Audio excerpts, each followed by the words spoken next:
हरे कृष्ण। ओम अज्ञानतिमिरन्धस्य ज्ञानाञ्जनशलाकया चक्षुरुन्मिलितं येन तस्मै श्रीगुरवे नमः। नमो विष्णुपादाय कृष्णकृष्णाय भूतले श्रीमते भक्तिवेदान्त स्वामीति नामिने। नमस्ते सरस्वते देवे गौरवाणी प्रचारिणे निर्विशेषा शून्यवादी पाश्चात्य देश तारिणे। जय श्री कृष्ण चैतन्य प्रभु नित्यानंद श्री अद्वैत गदाधर शिवासादि गौर भक्त वृंद।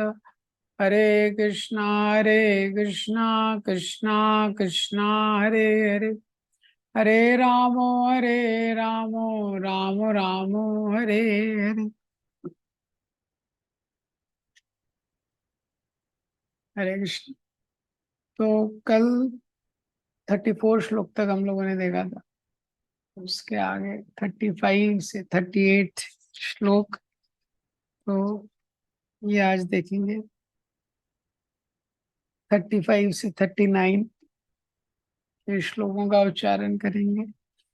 श्री भगवान वाच आसंशयं महाबाहो मनो दुर्निग्रहं चलम् अभ्यासेन तु कौन्तेया वैराग्येन च गृह्यते। आसंयतात्मना योगो दुष्प्रापेति मे मति पश्यात्मना तु यतता शक्यो अवाप्तुम् उपायता।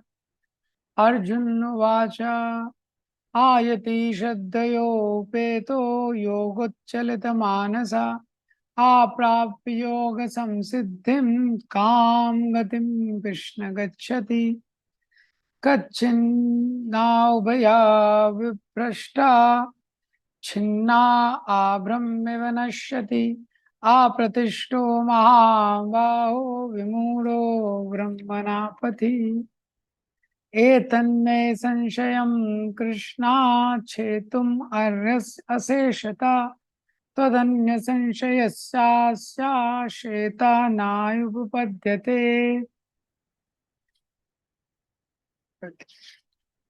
So this section Arjuna is, तो पिछले जो कल हमने देखा था किस प्रकार से जब भगवान अर्जुन को बताते हैं अष्टांग योग के बारे में, तो अर्जुन बोलते हैं कि मुझे लगता नहीं कि ये व्यवहारिक है, ये प्रैक्टिकल है, ये जो आप योग बता रहे हैं। तो अर्जुन बोलते हैं ये मुझे अव्यवहारिक और असहनीय लग रहा है, ये जो आप मुझे ये योग का मार्ग जो आप मुझे बता रहे हैं। तो फिर भगवान को अर्जुन कारण बताते हैं 34 श्लोक में, क्योंकि ये जो मन है इसको नियंत्रण में करना बहुत मुश्किल है। तो आप ये जो मार्ग बता रहे हैं इसमें मन का नियंत्रण तो प्रमुख है और मन को नियंत्रण में करना बहुत ही मुश्किल है। चंचलम ही मना कृष्णा प्रमाथि बलवत्रणम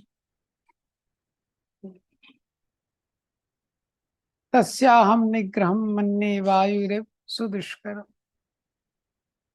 इस प्रकार से तो भगवान उत्तर देते हैं इस श्लोक में। श्री भगवान वाचा असंशय महाबाहो, हे अर्जुन निसंदेह, असंशय निसंदेह जो तुम बोल रहे हो तो सत्य है।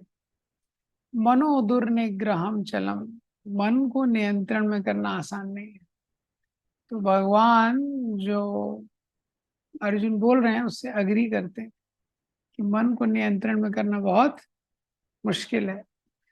अभ्यासेन तु कौन्तेया, लेकिन अभ्यास के द्वारा वैराग्येन च गृह्यते, और वैराग्य के द्वारा इसको नियंत्रण में किया जा सकता है। तो भगवान बोल रहे हैं असंशयम महाबाहो, असंशयम अनडाउटेडली, निसंदेह। हाँ, हे शक्तिशाली अर्जुन, महान भुजाओं वाले अर्जुन, निसंदेह इस मन को नियंत्रण करना बहुत मुश्किल है। मनो दुर्निग्रहम चलाओ, क्योंकि जो मन है इसको निग्रह करना, वश में करना बहुत मुश्किल है।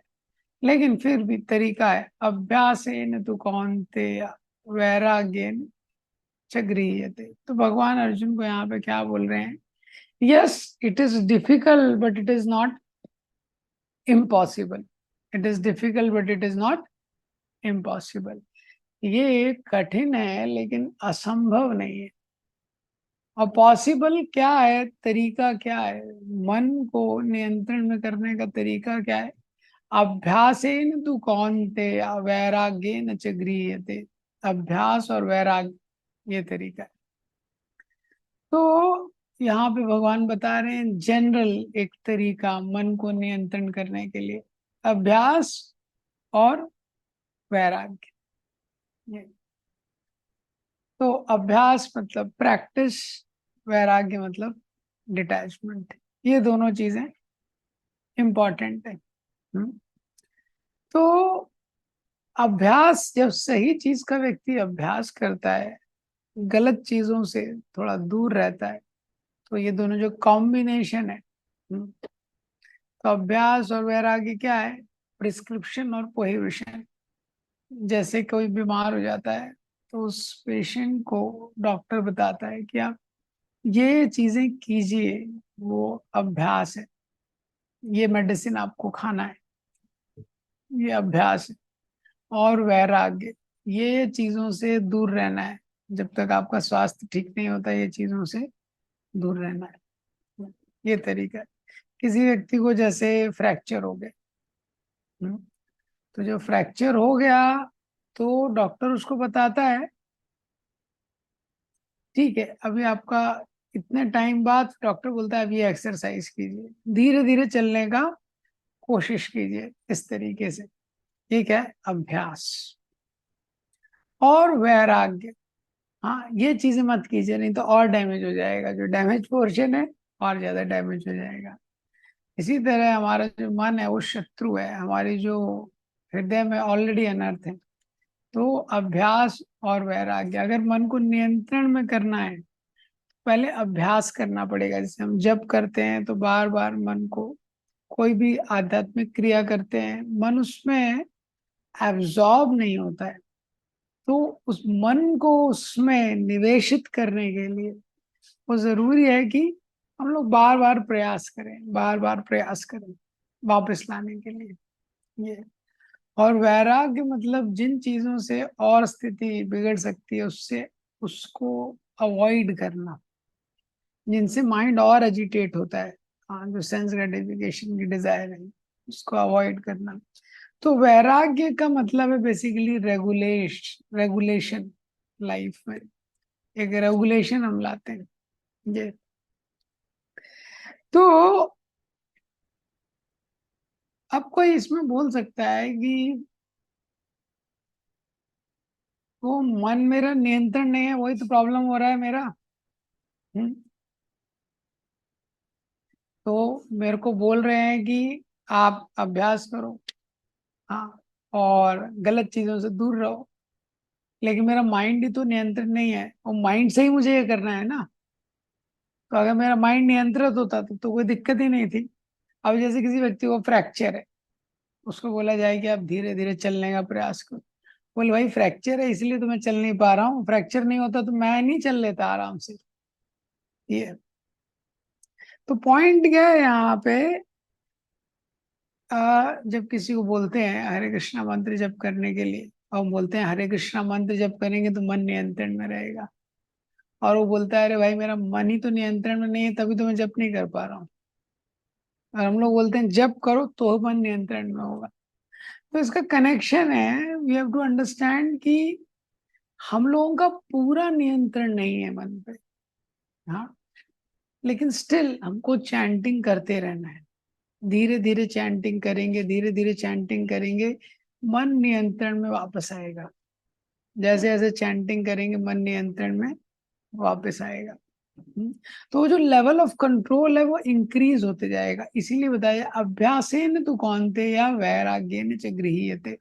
वैराग्य मतलब डिटैचमेंट, उन चीजों में वापस से इन्वॉल्व नहीं होना चाहिए जो अनुकूल नहीं है भक्ति के, जो हमको पता है भक्ति के अनुकूल नहीं है, उसमें इन्वॉल्व नहीं होना चाहिए। ये वो इच्छाएं मन में आएंगी बार बार, लेकिन फिर भी उस पे एक्ट नहीं करना चाहिए। ये क्यों? क्योंकि उसमें एक्ट करेंगे वापस से व्यक्ति और प्रॉब्लम में आ जाएगा। और वैराग्येन च गृह्यते अभ्यासेन तु कौन्तेय, और अभ्यास करते रहना चाहिए। जो अनुकूल है भक्ति के लिए उसमें रुचि नहीं है अभी, लेकिन फिर भी अभ्यास करते रहना चाहिए, धीरे धीरे अभ्यास करते रहना चाहिए, धीरे धीरे व्यक्ति का स्टैमिना बढ़ेगा। ये तो प्रभुपाद जी ने जो एक्सप्लेन किया है तात्पर्य में भी भक्ति पर्सपेक्टिव से अभ्यास और वैराग्य को एक्सप्लेन किया है। तो प्रभुपाद जी इस तात्पर्य में एक्सप्लेन करते हैं कि किस प्रकार से जो नवविधा भक्ति है उसका अभ्यास करना चाहिए। 9 प्रोसेस जो डिवोशनल सर्विस के दिए गए हैं, श्रवणम कीर्तनम विष्णु स्मरणम पाद सेवनम अर्चनम वंदनम दास्यम साख्यम आत्मनिवेदनम। तो ये नवविधा भक्ति का प्रोसेस है, इसका प्रयास करना चाहिए, अभ्यास करना चाहिए इसका। तो अभ्यास करते करते धीरे धीरे इसमें रुचि होगी। श्रवण है, कीर्तन है, स्मरण है, वंदन है, भगवान को प्रार्थना ऑफर करना, तो व्यक्ति को बहुत रुचि नहीं होगी और सोचे क्या प्रार्थना में ऑफर करूं, उसको समझ में भी नहीं आता है व्यक्ति को, लेकिन फिर भी उसको करना चाहिए। और वैराग्य, वैराग्य क्या है? जो 4 नियम है उनका पालन करना चाहिए। प्रभुपाद जी ने 4 रेगुलेटिव प्रिंसिपल्स दिए हैं, वो उसका पालन करना चाहिए।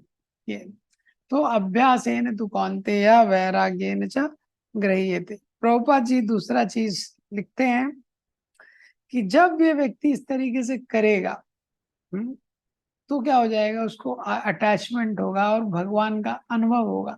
पर ईश अनुभव, भक्ति परेशानुभव विरक्तिर अन्यत्र चा, ये श्लोक का एक शब्द कोट करते हैं, पर ईश अनुभव, मतलब भगवान का जो अनुभव है, स्पिरिचुअल सेटिस्फैक्शन।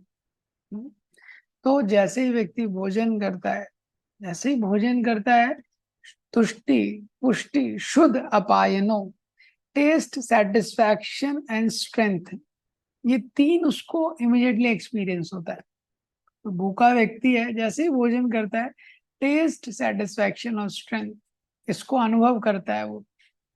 इसी तरह व्यक्ति भगवान के जितना निकट जाता है, वो स्पिरिचुअल सेटिस्फैक्शन का अनुभव करता है। जैसे सूर्य का प्रभाव है, सूर्य के कोई निकट जाएगा तो सूर्य का ताप लगेगा उसको। ऐसे ही भगवान सच्चिदानंद है, भगवान आनंद घन है, भगवान आनंद से भरे हुए हैं, भगवान कभी दुखी नहीं रहते, हमेशा आनंद में रहते हैं। तो भगवान के जितना निकट जीव जाता है भक्ति के माध्यम के द्वारा, उतना वो आनंद का अनुभव करता है, उसको बोलते हैं स्पिरिचुअल सेटिस्फैक्शन।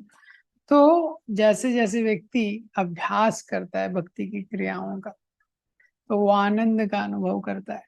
ये और शुरू में उसको थोड़ा डिटैचमेंट लगता है, बेसिक डिटैचमेंट, जो अनुकूल चीज नहीं है उससे दूर रहने के लिए।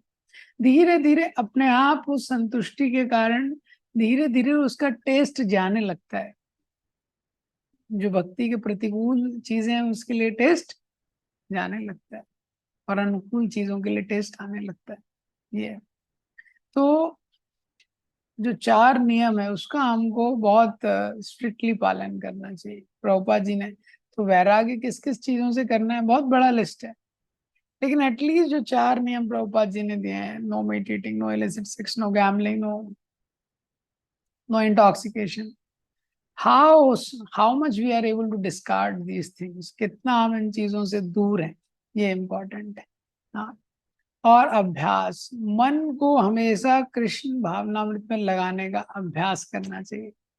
तो जो कांस्टेंट प्रैक्टिस है, जैसे जैसे व्यक्ति कांस्टेंट प्रैक्टिस करता है, अपने आप को एंगेज करता है, तो वैसे वैसे उसका कृष्ण का स्मरण बढ़ता है। तो इसलिए बहुत सारे एंगेजमेंट चाहिए जीव को भगवान की सेवा में लगाने के लिए। इसलिए आप इस्कॉन संस्था में देखेंगे बहुत तरह के एंगेजमेंट है। नहीं तो साधारणतया किसी ट्रेडिशनल टेम्पल में जाएंगे, एक पुजारी है, वही सब मैनेज कर रहा है, वही आरती करता है और वही गेस्ट को भी मैनेज करता है, सब कुछ वही मैनेज करता है।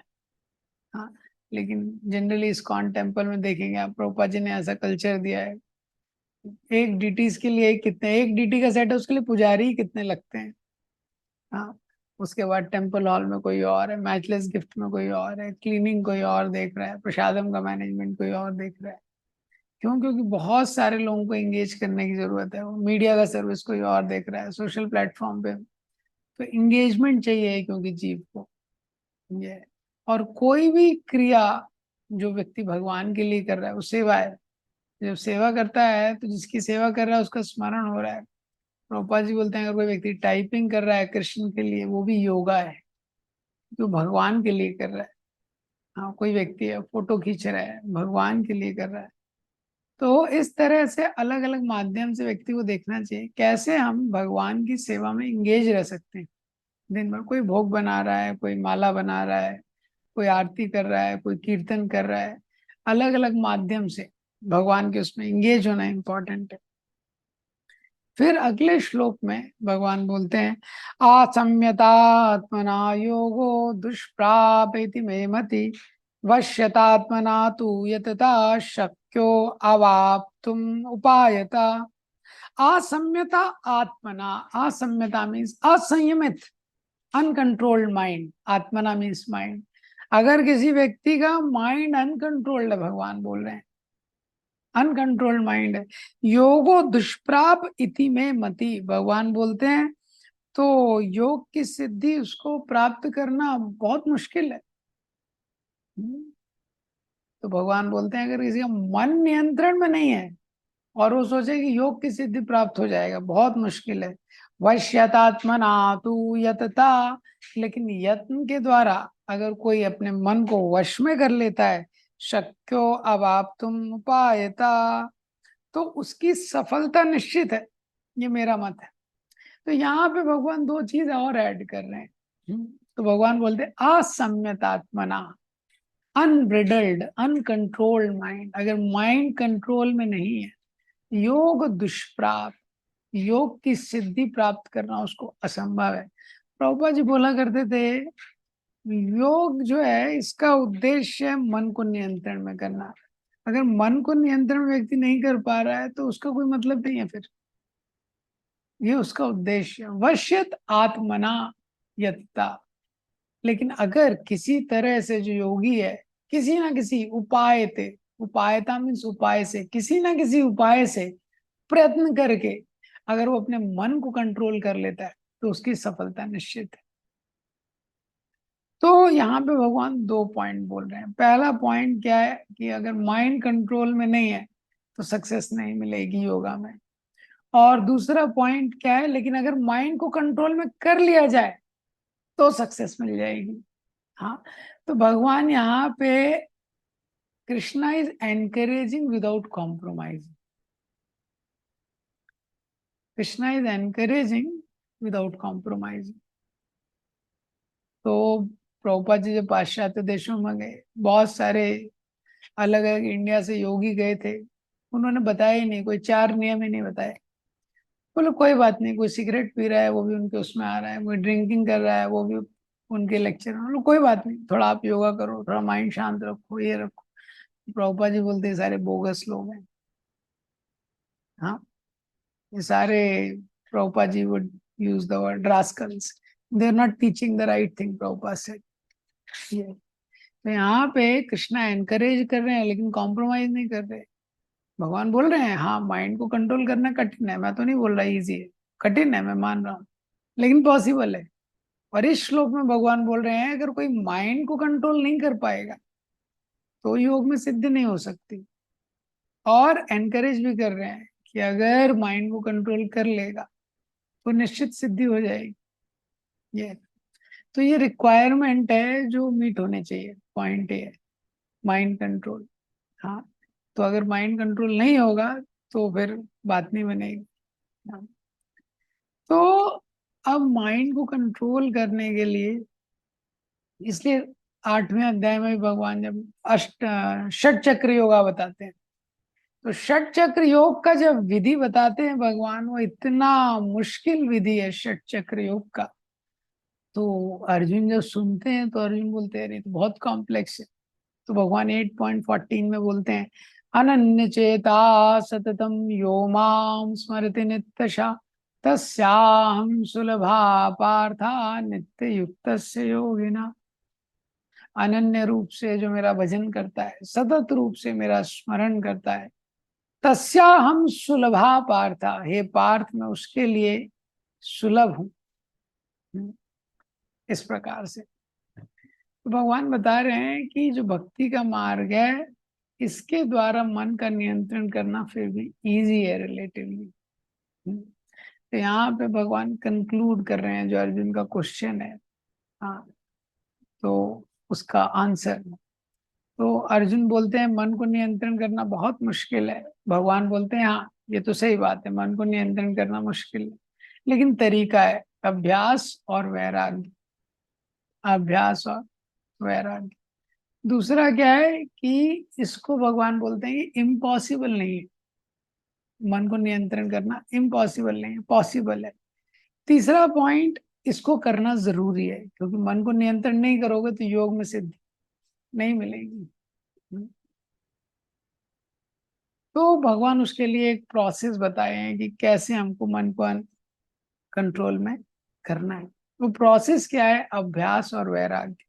और वो प्रोसेस में भी प्रभुपाद जी ने अपने तात्पर्य में बताया कि जो भक्ति योग का मार्ग है वो व्यवहारिक है।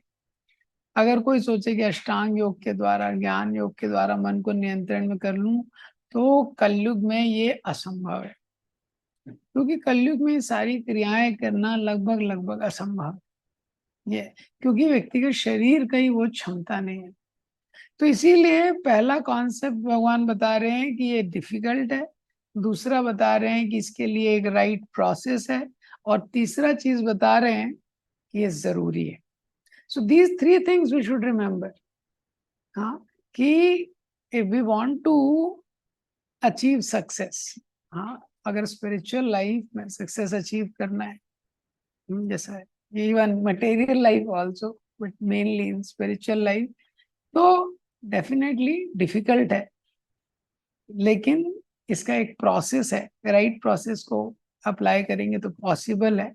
और तीसरा ये जरूरी है, क्योंकि कोई और ऑप्शन नहीं है ना, ये कोई और ऑप्शन नहीं है। जैसे डार्कनेस है, हाँ, अब अंधकार रहेगा तो अंधकार में व्यक्ति को कितना कष्ट होता है, वो कुछ कर नहीं सकता है, कुछ देख नहीं सकता है, कितनी मिजरी है। तो एक प्रोसेस है, अगर वो एक राइट स्विच ऑन करेगा तो उससे लाइट जलेगी। हाँ, वो दूसरा स्विच ऑन कर रहा है, उससे मोटर चल रही है, कोई तीसरा स्विच ऑन कर रहा है, उससे फैन चल रहा है, उससे लाइट डिस्ट्रॉय नहीं, लाइट नहीं आएगी, डार्कनेस नहीं जाएगी। लेकिन जब वो सही प्रोसेस का उपयोग करता है, हाँ, ये तो प्रोसेस यहाँ पे बताया है अभ्यास और वैराग्य का, वो भी जब हम भक्ति के मार्ग में लगाते हैं इस प्रकार से। तो कई बार व्यक्ति के मन में जो अनर्थ है, माइंड वगैरह, तो ज्यादातर पर्सनैलिटी डेवलपमेंट वाले लोग बोलते हैं ये सब आपके अंदर विल पावर होनी चाहिए। You should always think positive, हमेशा आपको पॉजिटिव सोचना चाहिए, और अगर आपको विश्वास है कि आप कर सकते हो तो आप कर सकते हो। लेकिन ये मोटिवेशन के लिए अच्छा है, मूवीज में अच्छा है, लेकिन प्रैक्टिकल में क्या है, आपको प्रोसेस पता होना चाहिए। विल पावर का एक लिमिटेशन है, वो हर जगह काम नहीं करेगी। किसी व्यक्ति को लूज मोशन हो गया, डाइजेशन ठीक नहीं है, अब वो विल पावर से उसको कंट्रोल नहीं कर सकता है, उसको एक प्रॉपर मेडिकेशन लेना पड़ेगा। वो प्रोसेस लेगा, और प्रोसेस के साथ वो विल पावर यूज कर सकता है, प्रोसेस को अप्लाई नहीं करेगा तो नहीं होगा। तो भगवान ने जब ये बताया अर्जुन को, तो अर्जुन का एक और डाउट हो गया। क्या डाउट हो गया अर्जुन को? अर्जुन को लगा जो आप बोल रहे हैं तो ठीक है कि माइंड से डील करना पड़ेगा, इसको कंट्रोल करना मुश्किल है, और अभ्यास और वैराग्य का प्रोसेस है, ये सब ठीक है, लेकिन अब यह मुझे डाउट है कि कितने लोग परसिस्ट कर पाएंगे, क्योंकि ये जो प्रोसेस है मन को नियंत्रण करने में बहुत टाइम लग जाएगा। तो मुझे लग रहा है ज्यादातर लोग स्टार्ट करेंगे, लेकिन कंप्लीट करने वाले बहुत कम लोग रहेंगे। तो जो कंप्लीट नहीं कर पाएंगे उनका क्या हो, ये अर्जुन का प्रश्न। दूसरा एक इम्पॉर्टेंट चीज है इस श्लोक में, जो 36 श्लोक है उसमें एक शब्द आया उपायता। प्रभुपाद जी अपने लेक्चर में बोलते हैं इस श्लोक पे, उपायता मीन्स उपाय करना, जो योगी है वो मार्ग ढूंढता है। योगी ने निश्चित कर लिया है कि मुझे भगवत प्राप्ति करनी है। जो व्यक्ति भूखा है जो वो निश्चित कर मुझे भोजन किसी तरह प्राप्त करना है। इसी तरह जो योगी है उसने निश्चित कर लिया है मुझे भगवत प्राप्ति करनी है। उपाय था तो वो ढूंढता है किस उपाय से मैं भगवान को प्राप्त कर सकता हूँ। हाँ, किस उपाय से, somehow or the other you should find the ways and means। Prabhupada ji बोलते हैं you should find the ways and means। हाँ, ये डिफिकल्ट है लेकिन मुझे ढूंढना है क्या तरीका है जिससे मैं ये कर सकता हूँ। इस प्रकार से तो ये सुनने के बाद अर्जुन अपना नेक्स्ट प्रश्न करते हैं। क्या प्रश्न करते हैं कि अगर वो व्यक्ति सिद्धि को प्राप्त नहीं कर पाता है। अर्जुन वाचा आयति श्रद्धयोपेते योगाचलित मानसा अप्राप्य योग संसिद्धि काम गतिम कृष्ण गच्छति। तो अर्जुन प्रश्न करते हैं कि भगवान, जो व्यक्ति स्टार्ट करता है आयति, आयति मीन्स, यति मीन्स योगी या सन्यासी, आयति मीन्स असफल योगी। जो व्यक्ति है श्रद्धयो पेते, श्रद्धा के साथ बिगिन करता है, श्रद्धा के साथ शुरुआत करता है। योग चलित मानसा, श्रद्धा के साथ योग में लगता है लेकिन चलित मानसा, मन विचलित है, मन चंचल है। अप्राप्य योग समसिद्धि, योग की जो समसिद्धि है, जो हाईएस्ट परफेक्शन है, अप्राप्य, वो प्राप्त नहीं कर पाता। काम गतिम कृष्ण गच्छति, तो हे कृष्ण उस व्यक्ति की क्या गति होगी। तो अर्जुन का प्रश्न है जो श्रद्धा के साथ शुरुआत करता है लेकिन बीच में मन चंचल है, पथ को छोड़ देता है, रेस की शुरू तो करता है लेकिन एंड नहीं कर पाता है, उसका क्या होगा। जो अनसक्सेसफुल योगी है उसका फेट क्या होगा, अर्जुन का ये प्रश्न है। 37 से 45 ये सेक्शन है। What will be the fate of unsuccessful yogi, EAS। तो जो योगी है जो सक्सेस नहीं कर पाता उसका क्या होगा। तो क्योंकि अर्जुन को लगा कि बहुत सारे लोग स्टार्ट करेंगे लेकिन मन को नियंत्रण करना मुश्किल है, और मुश्किल ही है कि जो फिनिशिंग लाइन है उस तक लोग पहुंचेंगे। प्रभुपाद जी ने, आप देखेंगे भक्ति मार्ग के बारे में जो बताया है, तो 2.40 में एनकरेज किया है कि जो भक्ति मार्ग है इसलिए इतना विशेष है। क्यों, नेहा विक्रम नाशोस्ति प्रत्यवायो न विद्यते, ना इहा, इस संसार में अविक्रम यानी प्रयास, भक्ति मार्ग में किया गया कोई भी प्रयास विफल नहीं होता है। प्रत्यवायो न विद्यते, इस मार्ग में कोई हानि नहीं है, इस मार्ग में कोई लॉस नहीं है। थोड़ा सा भी जो व्यक्ति प्रयास कर लेता है भक्ति मार्ग में, स्वल्पम अपि त्रायते महतो भयात, बड़े महान भय से उसकी रक्षा होती है। तो प्रभुपाद जी इस तात्पर्य में लिखते हैं कि ये जो सेल्फ रियलाइजेशन का पाथ है, जो भक्ति योगा का पाथ है, बाकी जो पथ है उनमें बड़ा एंजाइटी है, बहुत सारे प्रोसेस हैं सिद्धि को प्राप्त करने के लिए, ज्ञान योग, अष्टांग योग, हाँ, और भक्ति योग भी है। और सब में तरीका यही है, अभ्यास और वैराग्य। अब वो अभ्यास और वैराग्य की डिटेल अलग अलग है। ये तो अर्जुन ये प्रश्न करते हैं कि अगर किसी व्यक्ति ने स्टार्ट कर दिया, कंप्लीट नहीं किया तो क्या होगा। तो अर्जुन बोलते हैं वो व्यक्ति को लिए ऐसा ना हो जाए कि उसको संसार में भी इंजॉयमेंट नहीं मिला और भगवान को भी प्राप्त नहीं कर पाए, दोनों तरफ से, हाँ, दोनों तरफ से वो लूज लूज सिचुएशन हो गया उसका। कच्छिन्ना उभया अविभ्रष्टा छिन्न आब्रह्म विनश्यति आप्रतिष्ठो महाबाहो विमूढ़ो ब्रह्मणा प्रति। कच्चित ना उभयो, अर्जुन बोलते हैं ऐसा तो नहीं होगा, उभयो मीन्स टू, जैसे भगवान ने बोला है सेनयोर उभयोर मध्य, दोनों सेनाओं के, उभयो मध्य में, उभयो मीन्स दोनों, मध्य दोनों सेनाओं के मध्य में भगवान ने रथ खड़ा किया। इसी तरह अर्जुन पूछते हैं कि ऐसा ना हो कि भ्रष्ट, कि आभ्रम मीन्स बादल। जैसे कोई बादल होता है, बादल का टुकड़ा जब बड़े बादल से टूट जाता है हवा के कारण, फिर वो आगे बह जाता है, तो वो दूसरे बादल में जुड़ना चाहता है लेकिन उसमें भी जुड़ नहीं पाता कई बार, और जो पिछला बादल है उससे भी टूट गया वो। तो ऐसे ही इस योगी का ऐसा ना हो कि ना माया मिली ना राम, ना तो उसको भगवान का कुछ, भगवान का भी अनुभव कुछ हुआ नहीं, योग में सिद्धि हुई नहीं, संसार भी छूट गया, दोनों तरफ से दुखी हो जाएगा वो। अप्रतिष्ठो महाबाहो। तो यहाँ पे जनरली गीता में जो महाबाहो शब्द यूज हुआ है वो मैक्सिमम टाइम अर्जुन के लिए हुआ है। यहाँ पे अर्जुन कृष्ण के लिए शब्द यूज कर रहे हैं।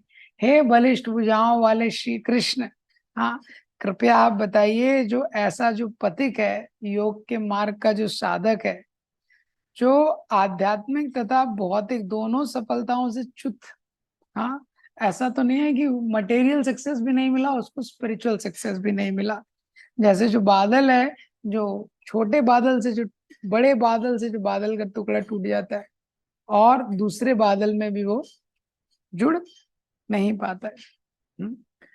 तो प्रभुपाद जी तात्पर्य में इसको एक्सप्लेन करते हैं कि उन्नति के दो मार्ग हैं। एक है भौतिकवादी व्यक्ति जिसको आध्यात्म में कोई रुचि नहीं है, उसका गोल है आर्थिक विकास, ये है। और जो दूसरे हैं जो डिवोटी हैं। तो अर्जुन का प्रश्न है कि जो व्यक्ति योग में लगता है तो भौतिक जीवन तो उसका नष्ट हो ही गया और आध्यात्मिक जीवन है वो भी उसको प्राप्त नहीं हुआ। कच्चिन उभयो विभ्रष्टा, उभयो विभ्रष्टा मीन्स, उभयो मीन्स दोनों, विभ्रष्टा मीन्स नष्ट, दोनों पाथ उसके नष्ट हो गए। छिन्न आभ्रम एवं नश्यति, जैसे जो बादल है वो जब अपने मुख्य बादल की, बड़े बादल से टूट जाता है तो वो नष्ट हो जाता है। अप्रतिष्ठो, प्रतिष्ठो मीन्स फाउंडेशन, कोई भी प्रतिष्ठा नहीं है, कोई बेस नहीं है उसका। विमूढ़ो ब्रह्मणोपति, तो ऐसा व्यक्ति है जो विमूढ़ हो जाता है, वो पद से च्युत हो जाता है। ये तो अब भगवान अर्जुन ये जो प्रश्न यहाँ पे कर रहे हैं ये इम्पोर्टेंट प्रश्न है जो बहुत लोगों को आता है। तो उनको लगता है कि स्पिरिचुअल लाइफ के लिए भी हम लोग रेडी नहीं है, और अगर मटेरियल लाइफ छोड़ देंगे तो स्पिरिचुअल लाइफ में भी जो उद्देश्य हो सकता है प्राप्त ना हो पाए, और भौतिक जीवन भी छूट गया, मटेरियल लाइफ भी छूट गया। क्यों? क्योंकि चलित मानसा, मन को तो कंट्रोल करना बहुत मुश्किल है। हाँ, अब उसका घर भी छूट गया और भगवान के यहाँ पे, भगवान के धाम में रहने की भी श्रद्धा नहीं है। तो ऐसा जो पति है उसका क्या डेस्टिनेशन होगा, उसकी क्या गति होगी, ये पूछ रहे हैं। तो अर्जुन बोलते हैं, ए तन्मे संशयम कृष्णा छेतुम अर्यस अशेषता त्वदन्य संशयस्यास्येता नाहि विपद्यते। एतत् में संशयम कृष्णा, एतत् ये संशयम कृष्णा, ये मेरा संशय है, अर्जुन बोल रहे हैं। तुम इसको आप दूर कीजिए। अर्हसी अशेषता, अर्हसी मैं आपसे प्रार्थना करता हूँ, अशेषता मीन्स कंप्लीटली, इसको आप दूर कीजिए। तदन्या, आपके अलावा, हाँ, संशयस्या शेता, आपके अलावा ये संशय को दूर करने में किसी का सामर्थ्य नहीं है। अर्जुन भगवान से बोल रहे हैं आप ही दूर कर सकते हैं और कोई नहीं कर सकता है। क्यों? क्योंकि भगवान सब जानते हैं। भगवान ने गीता में पहले ही बोला है, बहूनि में व्यतीतानि वर्तमानानि च अर्जुना भविष्यानि च भूतानि माम तु वेद न कश्चन। मैं भूत भविष्य और वर्तमान दोनों जानता हूँ, तीनों जानता हूँ। तो भगवान भविष्य जानते हैं, इसलिए भगवान संशय को नष्ट कर सकते हैं। जो भविष्य जानता है वही भविष्य के बारे में बता सकता है। तो उसके लिए अर्जुन प्रार्थना कर रहे हैं कि आप तो भविष्य जानते हैं, आपको पता है ऐसे योगी का भी क्या भविष्य होने वाला है, तो आप कृपा करके इस संशय को दूर कीजिए। ये तो ये अर्जुन का लॉन्गेस्ट क्वेश्चन है। ज्यादातर क्वेश्चन अर्जुन ने एक ही श्लोक में पूछे, हाँ, इसमें अर्जुन ने 2-3 श्लोक लगा दिए इसको एक्सप्लेन करने में। तो अर्जुन यहाँ पे प्रश्न कर रहे हैं कि ये मेरा संशय है, कृपया आप इसको दूर कीजिए कि कैसे जो वो योगी है उसकी क्या स्थिति होगी। भगवान अभी इसका आंसर देंगे इसके आगे। तो ये जो श्लोक है 35 से 39 जो श्लोक है, इसमें हम देखते हैं कि भगवान बता रहे हैं कि जो योग का पथ है, ये योग का मार्ग आसान नहीं है, क्योंकि इसमें मन को नियंत्रण करना है, और मन को नियंत्रण करना कठिन है। ये इस संसार में किसी भी, to achieve anything worthwhile, किसी भी जो प्राप्त करने योग्य वस्तु है उसको प्राप्त करना आसान नहीं। लेकिन अभ्यासेन तु कौन्तेय वैराग्येन च गृह्यते। भगवान बता रहे हैं अभ्यास और वैराग्य के द्वारा उसको प्राप्त किया जा सकता है। ये दूसरा, इसके द्वारा हम समझ सकते हैं कि इसीलिए जो योग के पथ पे जो लोग हैं वो भी बहुत कम रहते हैं।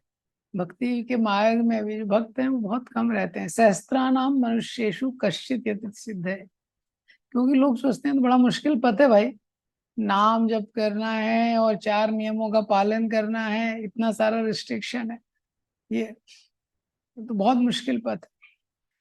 तो यह जो 5 श्लोक है इसमें भगवान अग्री कर रहे हैं अर्जुन के ऑब्जर्वेशन से कि हाँ ये डिफिकल्ट है लेकिन ये जरूरी है। तो इस संसार में just because something is easy doesn't mean it's worth doing, and just because something is difficult, if it is worth pursuing, one should do. तो कोई चीज आसान है तो इसका मतलब ये जरूरी, इसका मतलब ये नहीं है कि वो करने योग्य है।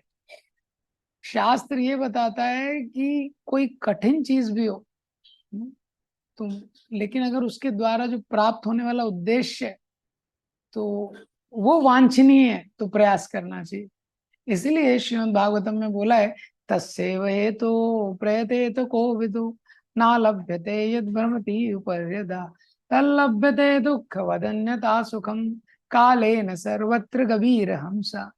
ये मनुष्य जन्म वास्तव में इसी उद्देश्य को प्राप्त करने के लिए, मनुष्य जन्म में छोटी मोटी चीजें प्राप्त करने के लिए नहीं है। मनुष्य जन्म इसलिए नहीं है कि व्यक्ति का बैंक बैलेंस अच्छा हो गया, उसका सिक्योरिटी अच्छा हो गया, उसने एक LIC करवा लिया, मेडिकल इंश्योरेंस करा लिया, बच्चों की शादी करा ली, किसी का नौकरी करा लिया, इसके लिए मनुष्य जन्म नहीं मिला है। मनुष्य जन्म है किस उद्देश्य को प्राप्त करने के लिए, तस्यैव हेतु प्रयतेत कोविदो ना लभ्यते यत् भ्रमति उपवेदा। यहाँ से ब्रह्मलोक तक जो लभ्य नहीं है उस उद्देश्य को प्राप्त करने के लिए मनुष्य जन्म है। और प्रोसेस क्या है उसका, अभ्यासेन तु कौन्तेय वैराग्येन च गृह्यते। तो ये दोनों चीजें जरूरी है, अभ्यास और वैराग्य। हाँ, तो दोनों का जब समन्वय होता है तो साधक को सफलता मिलती है।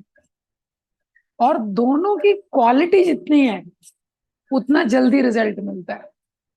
ये तो जैसे कोई पेशेंट है तो उसको मेडिसिन भी लेना पड़ेगा और डॉक्टर ने जो बोला है इन चीजों से परहेज करना है वो भी करना पड़ेगा। तो दोनों चीजें जितनी सम्यक रूप से करेगा उतना जल्दी वो ठीक हो जाएगा। दूसरा चीज क्या है कि ज्यादातर लोग इनमें से एक चीज में कैजुअल हो जाते हैं। तो कोई पेशेंट होता है तो जैसे ही 5% रिलीफ मिलता है मेडिसिन खाना बंद कर देता है। तो some patient become casual about taking medicine, some are lazy about avoiding prohibitions. इसी तरह हमारे भक्ति के जीवन में तो कई बार हम जो करना है उसमें पूरी शक्ति का निवेश नहीं करते, तो श्रवण कीर्तन स्मरण इसको अच्छे से नहीं करते हैं। और कई बार क्या है कि जो नहीं करना है उसमें थोड़ा कैजुअल रहते हैं ना, ठीक है थोड़ा एक वीडियो देख लिया तो क्या हो जाएगा, हाँ थोड़ा कुछ मूवी का सॉन्ग सुन भी लिया तो इतने साल से हम लोग जब कर रहे हैं, इतना योग बल मेरा है, तो क्या नष्ट हो जाएगा। ये तो जो quickness of recovery it depends on the quality of both taking medicine and avoiding prohibition. तो जो सीरियस प्रैक्टिशनर है वो ये दोनों का ध्यान रखता है, हाँ ध्यान रखता है, हाँ कि मुझे अभ्यास भी करना है, गलत चीजों से वैराग्य भी करना है। तीसरा इंपॉर्टेंट चीज क्या है, despite constant endeavour and seriousness it will take some time. हमारे प्रयासों के बाद, अभ्यास और वैराग्य के बाद भी इसमें समय लगेगा, क्योंकि मन को इतने जमे से, अभी किसी का कैंसर है 4th स्टेज पे है, तो आज दवाई लेना शुरू किया है, इमिजिएटली नहीं जाएगा, वो टाइम लगेगा। हाँ, चौथा चीज का है उपायता। कुछ भी हो, कोई भी व्यक्ति किसी भी स्थिति में हो, उसको उपाय करना चाहिए, मैं कैसे भक्ति कर सकता हूँ। कई बार किसी को बोलो अरे आप भक्ति कीजिए, प्रयास कीजिए, बोले स्वामी जी हम तो करना चाहते हैं लेकिन नौकरी है, हम तो करना चाहते हैं लेकिन टाइम ही नहीं मिलता है, हम तो करना चाहते हैं लेकिन रिलेटिव सपोर्ट नहीं करते हैं, हम तो करना चाहते हैं लेकिन ओ मित्र नहीं है मेरे अच्छे। ये तो जो करना चाहते हैं वो उपाय ढूंढ लेते हैं। तो अगर हम भक्ति करना चाहते हैं जिस भी स्थिति में है, तो हमको उपाय ढूंढना है। हाँ, उपाय ढूंढना है कि कैसे। हाँ, Bhakti Tirtha Swami Maharaj writes, if we are constantly looking for how to grow in Krishna consciousness, who can help me, then all the necessary help will be provided. अगर हम इस चीज का चिंतन करेंगे, कैसे मैं भक्ति में लग सकता हूँ, कैसे कृष्ण की सेवा में लग सकता हूँ, तो भगवान कृपा करेंगे, भगवान अरेंजमेंट करेंगे। ये तो हम देखते हैं कि हर व्यक्ति कृष्ण भावनामृत में कैसे आता है। भगवान ने unlimited favours of Krishna is involve in every devotees coming to Krishna consciousness. हर व्यक्ति कृष्ण भावनामृत में कैसे जुड़ा है, उसके पीछे भगवान ने इतनी योजनाएं बनाई हैं। पहले बैक टू गॉडेड में एक कॉलम रहता था, how I came to Krishna consciousness, तो सब भक्त उसमें अपना आर्टिकल लिखते थे, मतलब सारे अलग अलग ब्रह्मचारी वगैरह सब लिखते थे कि वो कृष्ण भावनामृत में कैसे जुड़े, क्योंकि हम लोग कृष्ण भावनामृत में कैसे आए हैं उसका एक स्टोरी है, क्योंकि हर व्यक्ति का एक यूनिक स्टोरी है। हमारी इच्छा थी, भगवान ने कुछ अरेंजमेंट किया, और वैसे हमारे जीवन का जो प्लेन है जो गलत दिशा में जा रहा था, उसने एक टर्न लिया और वो भगवान की तरफ मुड़ गया। तो जब बैक टू गॉडेड में वो कॉलम आता था, तो कई लोगों ने राधानाथ महाराज से भी, गोविंद प्रभु वगैरह ने बोला महाराज आप भी थोड़ा लिखिए इसमें, how how you came to Krishna consciousness. लेकिन महाराज वॉज रिलक्टेंट, राधानाथ महाराज थोड़ा रिलक्टेंट थे। हाँ, लेकिन जब भक्ति तीर्थ महाराज ने डेथ बेड पे उनसे प्रॉमिस लिया, तो फिर महाराज ने बुक ही लिख दी, how I came to Krishna consciousness. लेकिन महाराज की बुक की एक स्पेशलिटी है, how we came to Krishna consciousness. ये आर्टिकल तो हम सबके पास है, और हम सब लोग बता सकते हैं कि हम कृष्ण भावनामृत में कैसे आए। लेकिन महाराज की बुक में दूसरा पार्ट भी है, how he perfected in Krishna consciousness, कि उन्होंने कृष्णा कॉन्शियसनेस में कैसे परफेक्शन को हासिल किया। वो जर्नी हमको अभी तय करनी है, तो सेकंड पार्ट अभी रिमेनिंग है। ये तो उसका ये प्रोसेस यहाँ पे भगवान ने दिया है। आगे नेक्स्ट सेक्शन में भगवान बहुत एश्योरिंग वर्ड्स बोलेंगे किसी भी योग साधक के लिए। ग्रंथ श्रीमद् भगवद गीता की जय, श्रील प्रभुपाद की जय।